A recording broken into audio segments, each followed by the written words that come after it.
Puji Tuhan. Silakan duduk. Gimana semuanya? Baik-baik? Sehat walafiat selalu? Amin. Katakan dalam nama Tuhan Yesus, aku sehat, aku kuat, aku sembuh, aku pulih dalam nama Tuhan Yesus. Amin.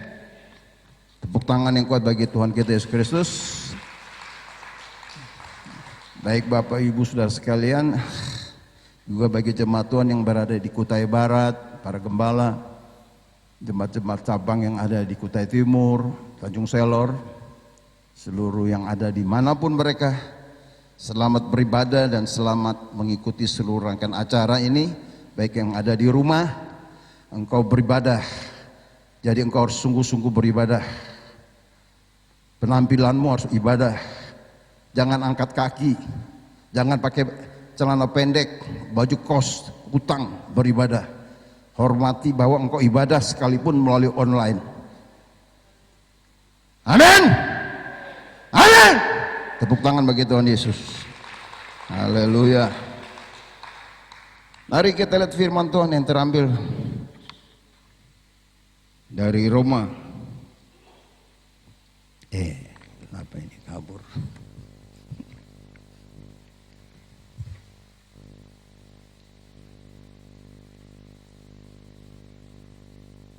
Roma pasal 15. Kalau sudah dapat katakan amin. Mari bangkit berdiri, kita baca sama-sama saja.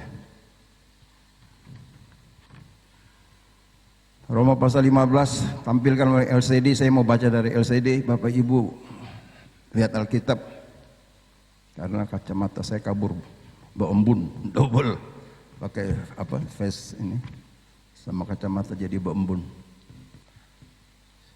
Roma pasal 15 ayat 1 sampai 13, kalau sudah dapat katakan amin. Amin. LCD ikutin tur saya, mengalir bersama. Setiap kebenaran yang kita baca 1, 2, 3. Kita yang kuat wajib menanggung kelemahan orang yang tidak kuat. Dan jangan kita mencari kesenangan kita sendiri. Setiap orang di antara kita harus mencari kesenangan sesama kita demi kebaikannya untuk membangunnya. Karena Kristus juga tidak mencari kesenangannya sendiri, tetapi seperti ada tertulis kata-kata cercaan mereka, yang mencerca engkau telah mengenai aku. Sebab segala sesuatu yang ditulis dahulu telah ditulis untuk menjadi pelajaran bagi kita, supaya kita teguh berpegang pada firman-Nya. Semoga Allah yang adalah sumber ketekunan dan penghiburan mengaruniakan kerukunan kepada kamu sesuai dengan kehendak Kristus Yesus, sehingga dengan satu hati dan satu suara kamu memuliakan Allah dan Bapa Tuhan kita Yesus Kristus. Sebab itu terimalah satu akan yang lain, sama seperti Kristus telah menerima kita untuk memuliakan Allah. Yang aku maksudkan ialah bahwa oleh karena kebenaran Allah, Kristus telah menjadi pelayan orang-orang bersunat untuk menguatkan janji yang telah diberikannya kepada nenek moyang kita, dan untuk memungkinkan bangsa-bangsa supaya mereka memuliakan Allah karena rahmat-Nya, seperti ada tertulis, sebab itu aku akan memuliakan engkau di antara bangsa-bangsa dan menyanyikan mazmur bagi nama-Mu. Dan selanjutnya, bersukacitalah hai bangsa-bangsa dengan umat-Nya, dan lagi pujilah Tuhan hai kamu semua bangsa-bangsa, dan biarlah segala suku bangsa memuji Dia. Dan selanjutnya kata Yesaya, taruk dari pangkal Yesaya akan terbit dan ia akan bangkit untuk memerintah bangsa-bangsa, dan kepadanya lah bangsa-bangsa akan menaruh harapan. Ayat 13 sama-sama, 1, 2, 3. Semoga Allah sumber pengharapan memenuhi kamu dengan segala sukacita dan damai sejahtera dalam iman kamu, supaya oleh kekuatan Roh Kudus kamu berlimpah-limpah dalam pengharapan.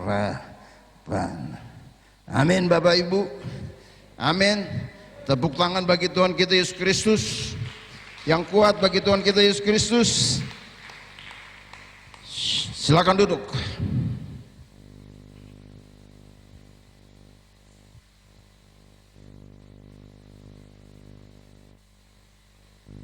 Dari pembacaan firman Tuhan dari ayat 1 sampai 13 diberi tema sehati mendatangkan berkat.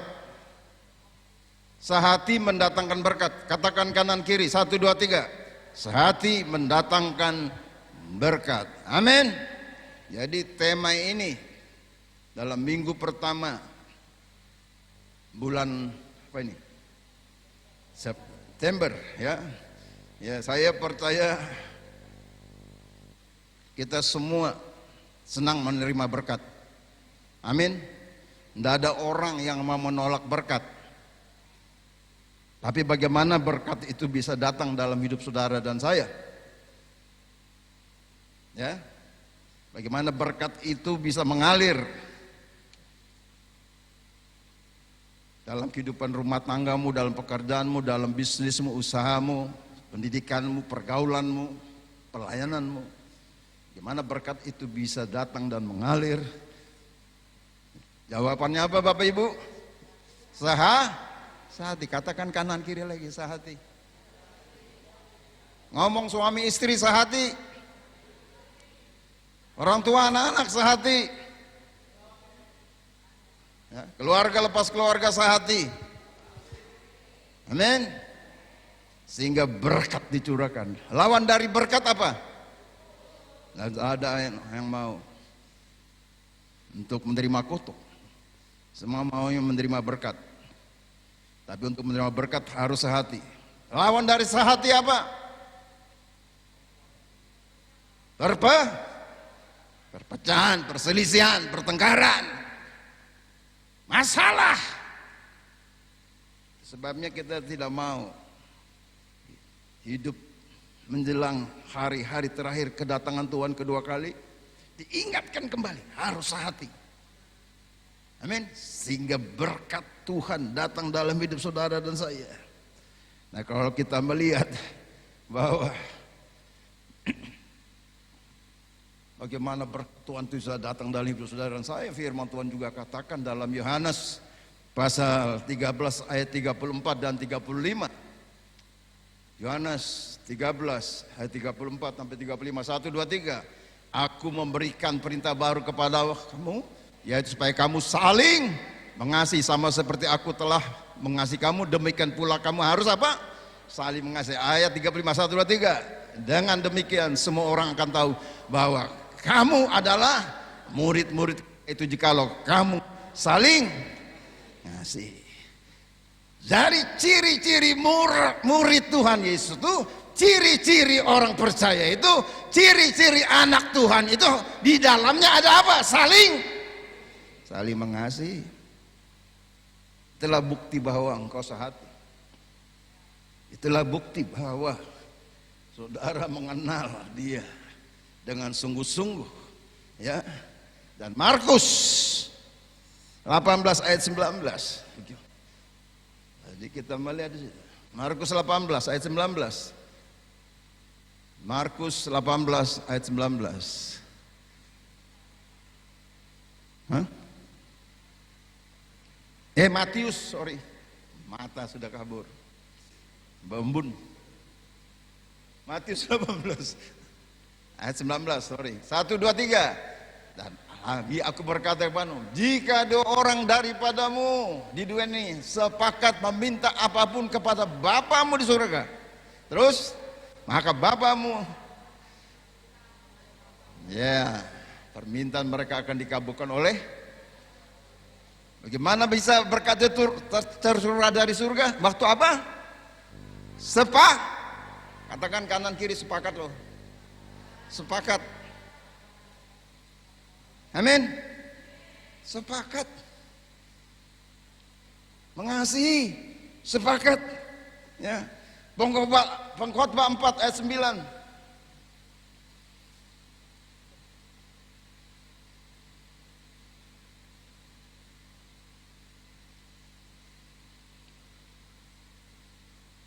Baca. 1, 2, 3. Berdua lebih baik daripada seorang diri, karena mereka akan menerima upah yang baik dalam jerih payah. Berdua itu harus sehati. Amin. Jangan berdoa nggak bisa sehati. Lebih bagus dari sekarang. Kalau masih muda-muda, kamu harus betul-betul pikirkan masak-masak pasanganmu. Untuk bisa sehati enggak bisa sehati, sepikir udah see you goodbye saja dulu. Berdoa yang banyak, pasti Tuhan memberikan yang terbaik. Jadi semua apa yang saya katakan tadi ya, ciri-ciri murid Tuhan untuk berkat turun harus ada saling mengasihi, ada sepakat di sana. Dan di sini kita melihat waktu sehati dua orang, maka mereka akan menerima apa? Upah. Upah yang baik, bukan upah yang enggak baik, yang berkualitas, bukan KW. Amin. Amin. Inilah bukti bentuk kehidupan orang-orang yang sehati, maka akan mendatangkan berkat. Tapi berkat itu tidak selalu juga diukur oleh harta, kekayaan, dan uang. Sekali lagi, berkat tidak selalu diukur oleh kekayaan, harta, dan uang. Tapi berkat itu juga bisa bicara kaya dalam kemenangan. Katakan, kaya dalam kemenangan. Amin. Karena banyak orang kaya tapi tidak menang, ketakutan, khawatir hartanya di kemana. Matius berapa itu? Anak muda yang kaya, Matius 19. Kaya, berkelimpahan. Bahkan dia tanya perbuatan untuk memperoleh hidup yang kekal. Apa yang harus kebuat? Yesus katakan, taati perintah Allah. Dia ngomong lagi, semua perintah Allah telah kuikuti. Apa yang masih kurang katanya? Yesus katakan, jualah semua hartamu, jual semua kekayaanmu, berikan kepada orang miskin, baru ikut aku. Firman Tuhan katakan apa? Sedihlah hatinya karena hartanya banyak. Tidak lagi pandang Yesus, dan langsung balik belakang, tinggalkan Yesus. Sehingga Yesus katakan, betapa sukarnya orang kaya masuk dalam kerajaan surga. Lebih mudah seekor unta masuk dalam lubang jarum daripada orang kaya masuk dalam kerajaan surga. Jadi kekayaan bukan hanya diukur dari hal-hal yang sifatnya materi, tapi kau harus kaya dalam kemenangan. Roma 8 ayat 37 ayat 35 katakan, siapakah yang dapat memisahkan kasih Kristus, kasih Tuhan dalam juga? Aniayakah, penindasankah, penderitaankah? Kebaca ayat 37 katakan, kita lebih daripada orang-orang yang lebih dari pemenang. Katakan, lebih daripada pemenang. Jadi engkau harus menang, kaya dan menang. Bukan kaya tapi penuh ketakutan, penuh penderitaan, kekhawatiran mau makan apa, mau minum apa. Banyak orang kaya yang matinya tidak bisa menikmati berkat yang sesungguhnya dari Tuhan. Banyak orang kejar kekayaan tapi membuat mereka jatuh dalam dosa. Bapak Ibu yang saya kasih dalam Tuhan, kita harus kaya dalam sukacita. Katakan sukacita, maka tadi katakan bersorak-sorak. Filipi 4 ayat 4 katakan, bersukacitalah kamu senantiasa. Sekali lagi ku katakan, bersukacitalah. Amin. Tepuk tangan bakalan Tuhan. Sukacita memampukan tembok-tembok Yerikho dalam hidupmu. Kekecewaan, kepahitan, kemarahan, dendam, apa saja dosamu dihancurkan.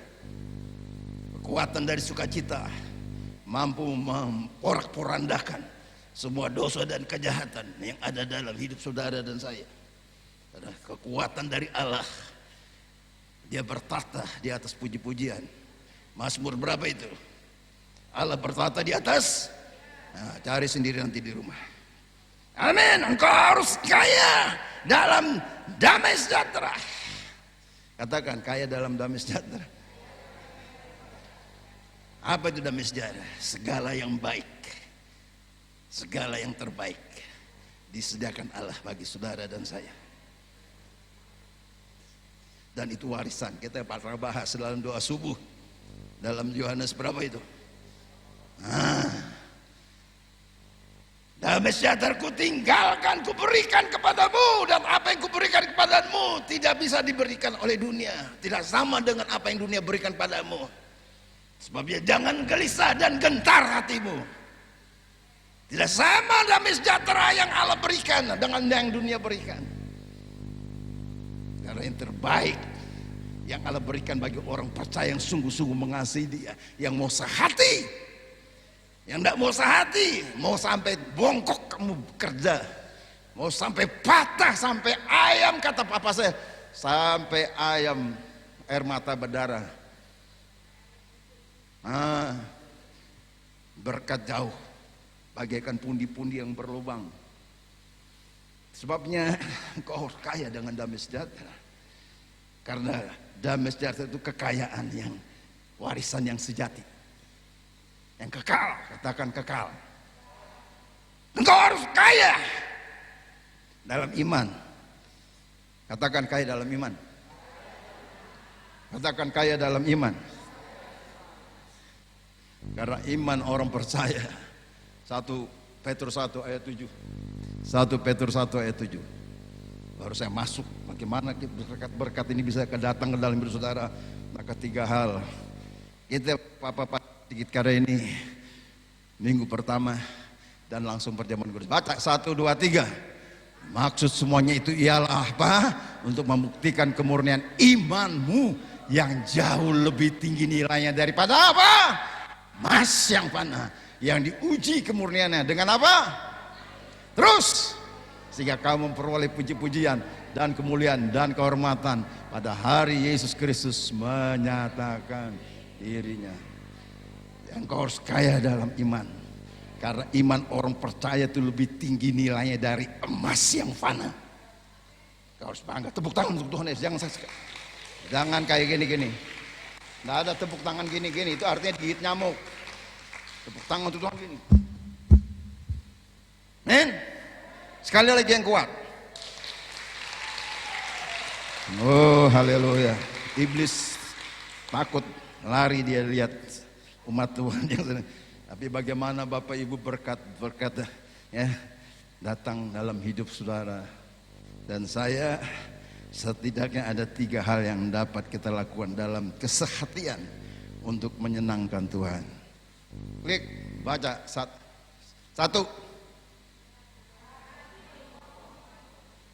Sehati untuk 1, 2, 3. Ya gitu, jangan seperti baru bangun tidur. Sudah bangun. Baca ayatnya, Roma 15 ayat 2, 1, 2, 3. Paulus mengingatkan jemaat dalam surat Roma agar setiap orang percaya hidup saling membangun dan tidak saling mencari kesenangan sendiri, agar dapat saling apa? Orang percaya harus memiliki apa? Baik di dalam keluarga maupun komunitas. Amin. Kalau kehidupan saat ini mulai terbangun dalam keluarga, mulai dibangun dalam keluarga. Jangan dulu bangun di luar dari keluarga, bangun dulu keluarga yang merupakan jemaat yang kecil, yang tahu diri saudara sebagai imam, sebagai pemimpin, sebagai kepala rumah tangga. Engkau harus bangun dulu kehidupan keluargamu, sehingga waktu ini mulai terbangun dalam kehidupan rumah tangga. Nah, ada di sana, klik lagi. Gimana membangun ini? Klik. Caranya. Klik. Baca 1, 2, 3.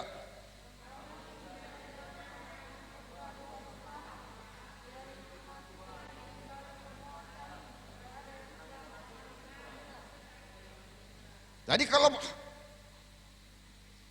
kehidupan di dalam membangun kehidupan keluargamu, ada mesbah keluarga, ada mesbah doa, ada sharing firman Tuhan, ada doa untuk saling menguatkan, ya, orang-orang yang mengalami pergumulan dalam hidupnya, orang-orang yang mengalami masalah dalam pekerjaan, dalam bisnis, dalam usaha, dalam pelayanan, bahkan dalam pergaulan, bahkan dalam keuangan.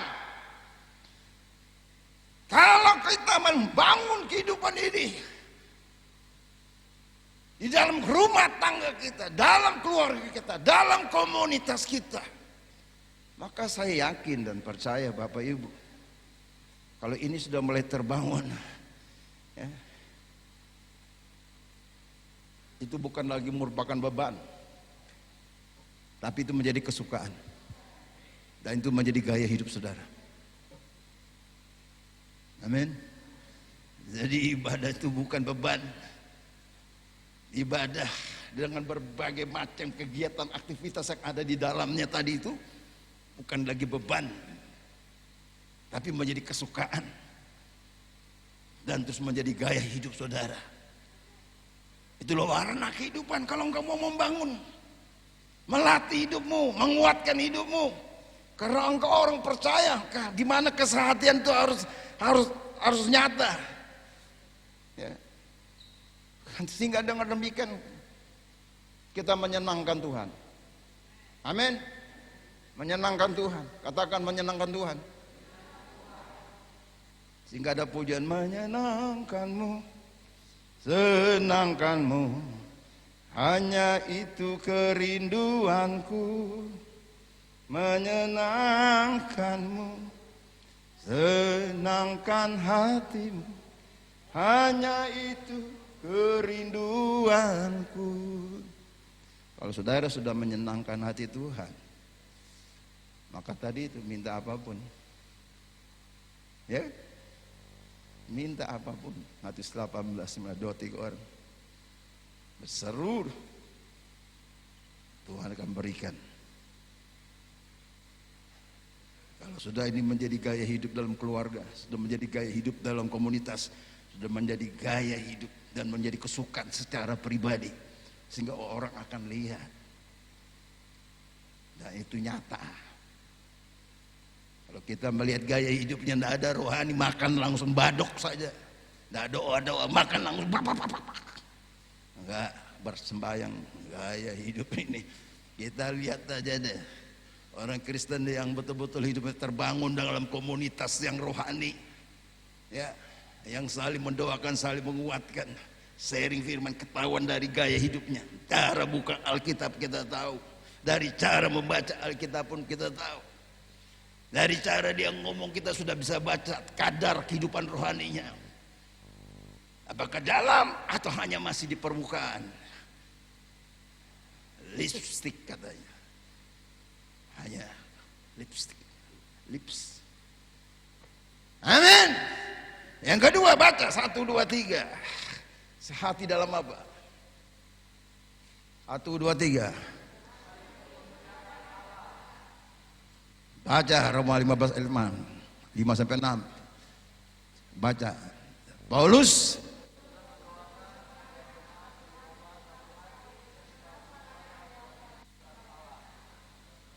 ingatlah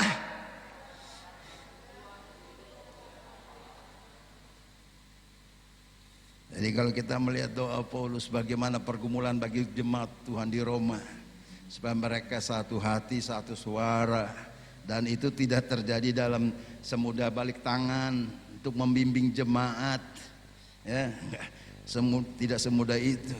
Tetapi Paulus punya pergumulan, ya, supaya mereka harus ingat, mereka harus tahu, mereka diciptakan hanya untuk apa? Dengan tujuan untuk apa? Itu sebabnya seorang hamba Tuhan berkata yang bernama Rick Warren, kematian bukanlah hal yang menakutkan bagi orang percaya, tapi hidup tanpa tujuan adalah hal yang paling mengerikan daripada kematian. Hidupmu punya tujuan, ngomong kanan kiri, hidupmu punya tujuan. Jangan hidup ngawur-ngawur, jangan hidup gaya dunia.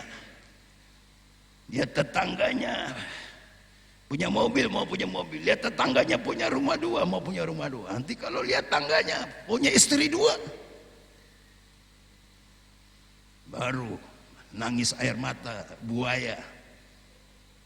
Jangan dahar ikut dunia, bahaya. Jadi kamu harus tahu tujuan hidupmu hanya memuliakan Allah. Apa itu memuliakan Allah? Apa itu memuliakan Allah? Loh, Kau diam.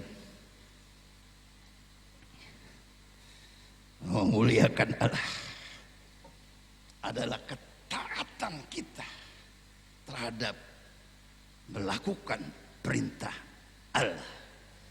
Ketaatan kita melakukan firman Allah. Amin. Tidak ada pilihan lain kalau engkau memuliakan Tuhan. Engkau harus taat melakukan perintah Allah. Engkau harus tunduk. Tidak ada bantah, tidak ada bersungut-sungut. Tidak ada.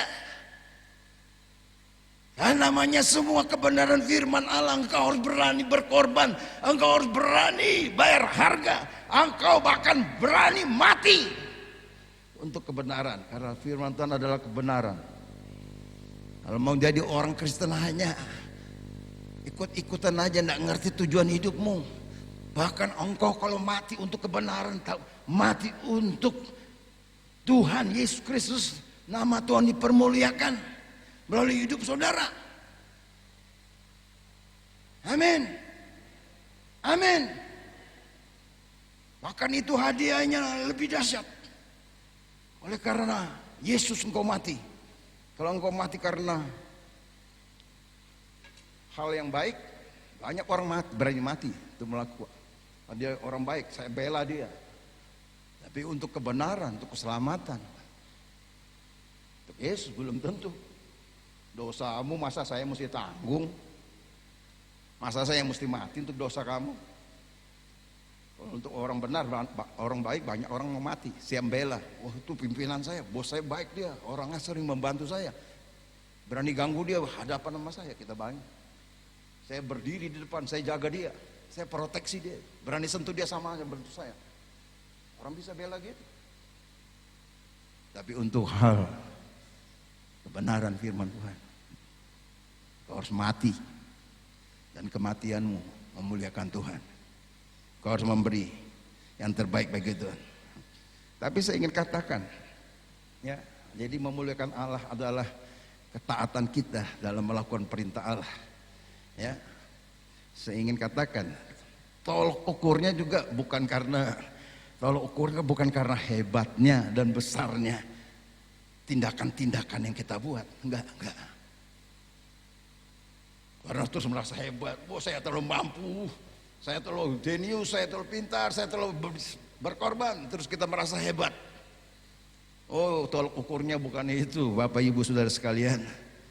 Tapi tolok ukurnya sekalipun itu mungkin kecil sekali. Mungkin orang menganggapnya sepele. Tetapi itu keluar dari hati yang tulus. Keluar dari hati yang dalam akan kasih Yesus. Maka itulah yang namanya memuliakan Allah. Hati yang haus, hati yang lapar, hati yang sungguh-sungguh, kata Pak Rory dalam sharing doa subuh. Hati yang sungguh-sungguh. Jadi orang Kristen baru merasakan dalam 5 tahun kebelakangan ini. Begitu dia punya pengalaman dengan sungguh-sungguh dengan Tuhan. Itulah yang namanya memuliakan Tuhan. Sekalipun mungkin halnya kecil. Orang bisa buang muka, mungkin orang bisa menzolimi, bisa juga orang mencaci maki. Untuk semua hal-hal yang baik kok kecil kerjakan, dan kok orang anggap kecil, kayak tai kuku aja kan. Ya apa-apa, tapi kalau itu engkau keluar dari hati yang tulus, hati yang bergelora, yang menyala-nyala rohnya, itulah yang memuliakan Allah. Contohnya dalam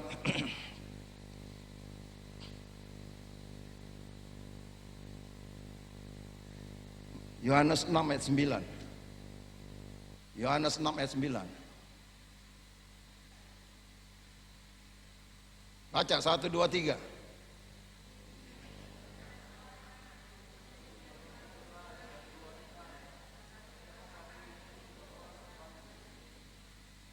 Murid-murid Tuhan, bahkan dikatakan 200 dinar tidak bisa beri makan 5.000 orang. Tapi di sini ada anak kecil, kata Andreas, ada anak kecil. Dia punya 5 roti. 5 roti jelai, 2 ekor ikan. Tapi mereka masih ngomong, apalah artinya ini untuk orang yang sebanyak ini. Tapi anak kecil yang dibekali oleh orang tuanya ingin hadir di kebaktian kebangun rohani di mana Yesus jadi pembicara. Ini nih 5 roti ini, bawa nanti kamu kelaparan, karena kalau Yesus khotbah itu dari pagi sampai malam. James Manoking baru setengah jam sudah naik. Kalau saudara baca Kisah Para Rasul, sampai bermalam-malam, sampai Titikus itu jatuh dari lantai 2, mati. Mati dengar khotbah berhari-hari bermalam-malam. Anak kecil, kecil, tapi bisa lihat hatinya tulus. Apalah 5 ketul roti dengan 2 ekor ikan, dia tulus. Kalau anak kecil, wah, papa kasih, mami saya kasih kok, untuk saya kenapa mesti kamu minta? Enggak, mama saya sudah bekali saya untuk datang, kalian cari sendiri. Enggak ada itu. Anak ini tulus berikan. Tapi dampaknya 5.000 orang diberi makan. Tepuk tangan untuk Tuhan Yesus. Nama Tuhan dipermuliakan. Ya. Jadi kalau kita renungkan kembali, apapun ya, hal yang kecil, tapi kalau itu muncul dari hati yang tulus. Jadi bukan soal besar atau kecil, tapi ketaatan saudara. Amin. Perpuluhan itu bukan soal besar atau kecil, tapi ketaatan saudara. Tuhan tidak melihat kok soal besar atau kecil, tapi Tuhan melihat hati. Manusia melihat hal yang di luar, tapi Tuhan tahu hatimu. Kalau engkau bohong, kau penipu, kau nggak benar, nggak jujur, maka itu usahamu, hidupmu bagaikan pundi-pundi yang berlubang. Tapi kau tulus dan kau berikan, seperti janda di Sarfat, dia berikan makan kepada Nabi. Habis itu dia tidak tahu dia akan mati dengan anak-anaknya, tapi dia rela, dan Tuhan berkati janda di Sarfat. Yang ketiga, hidup yang sehati memberikan hidup yang berdampak. Baca.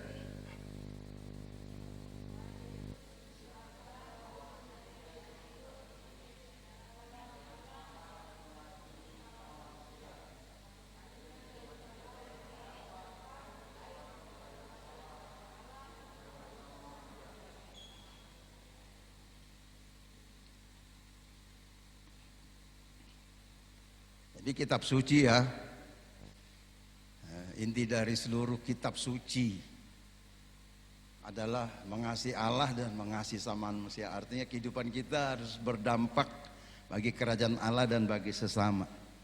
Nah, gimana bisa berdampak?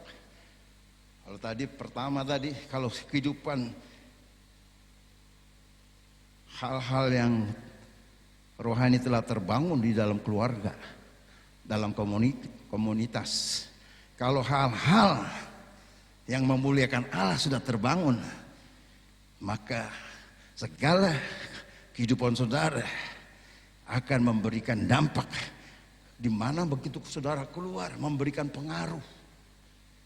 Karena hal pertama, hal yang kedua, kalau sudah terbangun dalam keluarga, muliakan Tuhan, dan semua hal-hal itu sudah terbangun, begitu engkau keluar, maka engkau dapat memberikan dampak, memberikan pengaruh, dan orang lain akan melihat saudara, dan mereka akan percaya, dan nama Tuhan dipermuliakan, dan mereka diselamatkan melalui hidup saudara. Amin. Itulah dampak. Kalau sudah terbangun semua hal yang pertama, hal yang kedua, maka hal yang ketiga akan mengikuti. Sehingga engkau keluar bukan hal yang negatif, yang menjadi provokator, penghasut, pemecah, gosip. Saudara lihat WA saya itu, rubah-rubah yang kecil tapi bisa merusak kebun yang luas. Hal yang kecil bereskan hatimu. Amin. Amin. Engkau harus berdampak di hari-hari kehidupan saudara, karena hidupnya sementara. Katakan, hidupnya hanya sementara. Jadi engkau harus punya tujuan. memberikan dampak sebelum dipanggil Tuhan. Tuhan Yesus berkati.